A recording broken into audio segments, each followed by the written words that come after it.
की, राधे रानी सरकार की। राधे राधे। अब भगवान तो द्वारिका चले गए, अर्जुन को साथ ले गए। इसके बाद सौनक जी ने प्रश्न किया, सरकार हमने तो आपसे कुछ और पूछा था, आपने भगवान को द्वारिका पहुंचा दिया। सूत जी ने कहा, अच्छा अच्छा ऋषियों, याद आ गया, आपने परीक्षित के बारे में पूछा था ना। चलो चलो मैं परीक्षित की कथा कहता हूं। क्योंकि देखिए वक्ता कभी कभी भाव में डूब जाता है और उसे समय के भी पता नहीं रहती। इसीलिए सुखदेव जी को लोमहर्षण और रोमहर्षण कहा गया। जब सुखदेव जी कथा में बैठते थे तो उन्हें पता ही नहीं चलता कितने बज गए। असली वक्ता का पहचान है, पता ही नहीं चलता, वो तो डूब गया। अब ये आसन लग गया है हमारा, एक आसन लग गया, इस आसन पर दिन भर बैठा लो, कोई फर्क पड़ने वाला नहीं। क्योंकि हम तो भगवान के प्रेम में डूबे हुए हैं और प्रेम रस लुटा रहे हैं आप लोगों को। तब सूत जी को याद आया, अरे ऋषियों सुनो, मैं परीक्षित के बारे में बताता हूं। हम बताओ सरकार। परीक्षित का सकुशल जन्म हुआ, जात कर्म संस्कार हुआ, नामाकरण हुआ, नाम पड़ा विष्णु रात परीक्षित का। तो फिर सौनक जी ने पूछा कि फिर नाम परीक्षित क्यों पड़ गया उनका। जब एक नाम विष्णु रात पड़ा तो परीक्षित नाम कैसे पड़ा।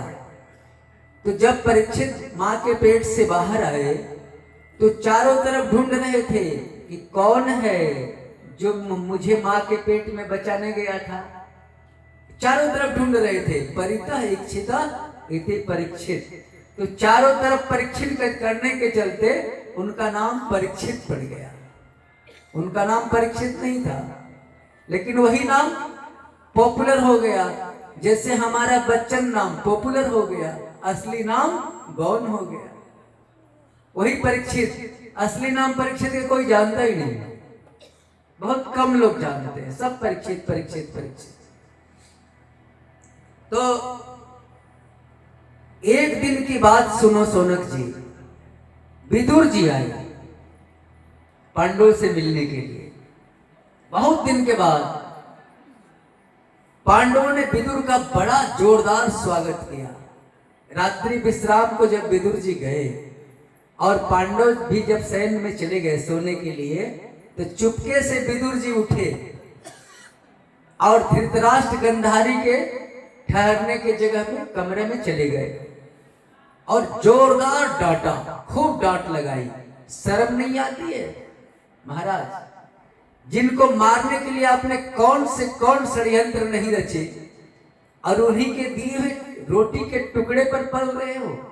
जरा सी भी शर्म है कि सारी शर्म बेच खाई। धृतराष्ट्र ने बड़ा बड़ाई किया पांडवों का। अरे जब भोजन बनता है तो सबसे पहले हमें भोजन मिलता है।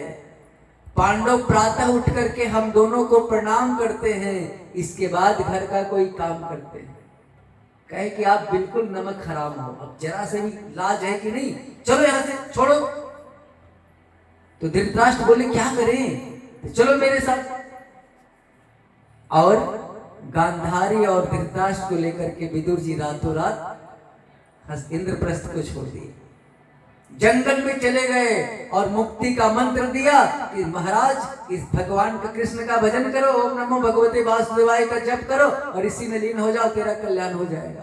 प्रातः जब हुआ, पांचों पांडव जब गए प्रणाम करने के लिए तो वहां तो मिले नहीं धृतराष्ट्र और गंधारी।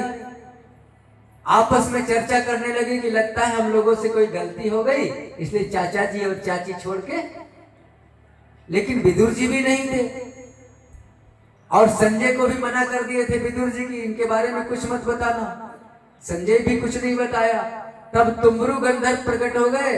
नारद जी बोले करे चिंता क्यों कर रहे हो पांडव, विदुर जैसा धर्मात्मा मिल गया, अब तुम्हारे चाचा चाची का कल्याण हो जाएगा। इस तरह से एक दिन युधिष्ठिर महाराज अपने गद्दी पर बैठे हुए हैं, भीम सामने खड़े हैं और भीम से युधिष्ठिर महाराज बोल रहे हैं, भीम आजकल बड़ा अपशगुन हो रहे हैं। भीम ने कहा कैसा अपशगुन भैया? तो देखो ना, जब मैं मंदिर जाता हूं तो प्रतिमा रोती हुई नजर आती है, उच्छल तारा का उदय होने लगा है।